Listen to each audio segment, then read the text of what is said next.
அனைவருக்கும் அன்பான வணக்கம். தினம் ஒரு திருக்குறள். இளைதாக முள்மரம் கொள்க கலையுனர் கைகொள்ளும் காழ்த்த இடத்து அப்படின்னு என்ன அர்த்தம்?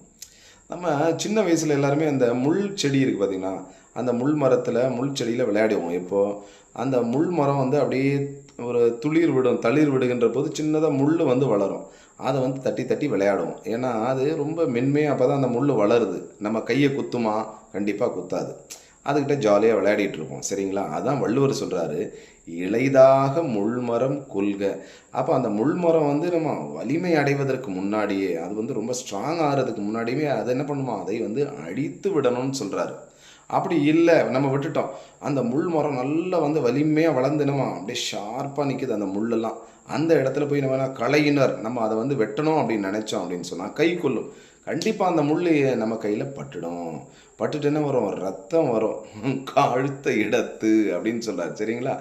அப்போ அதேபோல பகைவர்கள் என்ன பண்ணணும்? அவங்க வந்து வலிமை பெறாத போதே பகைவர்களை நம்ம வீழ்த்திறணும். நம்ம அவன விட்டுட்டோம் அப்படின்னு சொன்னா, நம்ம அந்த பகைவர்கள் ஒன்று சேர்ந்து நம்மை அழித்து விடுவார்கள் அப்படின்னு யார் சொல்றா? நம்ம வள்ளுவர் சொல்றார். சரிங்களா? நன்றி, வணக்கம்.